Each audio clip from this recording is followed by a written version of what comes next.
Okay, so now I got some examples of inverse and joint variation, very similar to solving with the direct variation problems.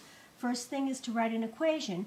Because it's an inverse variation, we put y equals m over x. If you'll remember, the direct variation was y equals mx. So inverse means the x goes underneath the m. We will also do some joint variation, which is going to be a combination with the inverse. First problem, if y varies inversely as q. All right, that's enough information for me to write my equation to get started. Y varies inversely as q, so m over q. I always need to put in an m for my constant variable here. Now, let's use the information they gave us right here to find the m.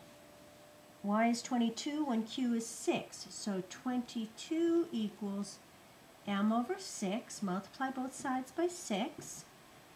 And we get m equals 132. Now, I take that and I write the equation again. So now I have y equals, instead of m over q, I have 132 over q. Now I'm ready to solve for the rest of the equation. Find q when y is 15. So where do I put the 15? I hope you said here. So 15 equals 132 over q.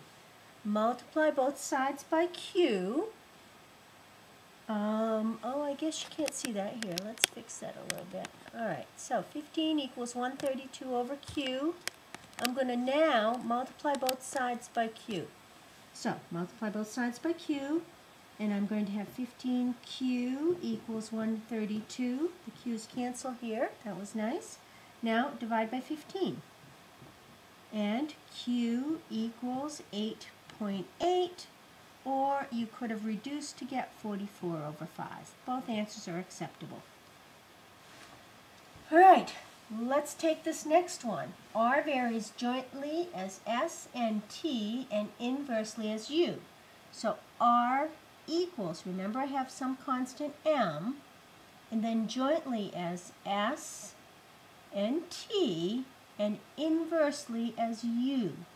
Read the problem carefully, and anytime you have inversely, the unit goes, or the unknown goes on the bottom of the fraction.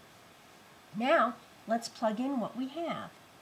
18 equals m times 2 times 3 all over 4.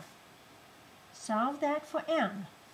I'm going to multiply both sides by 4 and divide by 2 times 3. So 4 times 18 divided by 2 times 3 equals m.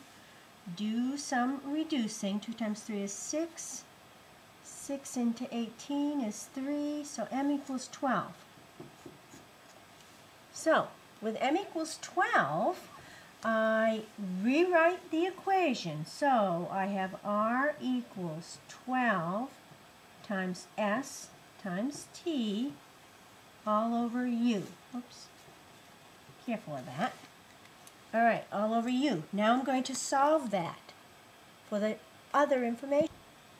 Okay, so now that I have my new equation rewritten, remember we found the 12, or the constant for this. Let's take the new information they give us and solve for what they want. We want to find S, so they gave me R, T, and U. So R is 6 equals 12 times S, I don't know that yet, times T, which is 2, all over... There I go again, making that fraction bar go too far. Don't do that, all right? All over u, which in this case was 4. Now, before I get going, I could reduce. 4 into 12 is 3. So I have 6 equals 6s. Solve that for s. Divide by 6. S equals 1. So, solving for the unknown. So, these problems have a couple steps. You have to write your joint variation or inverse variation equation with an m, solve for the m, write the new equation, and then solve the new equation for the unknown. Good luck on these.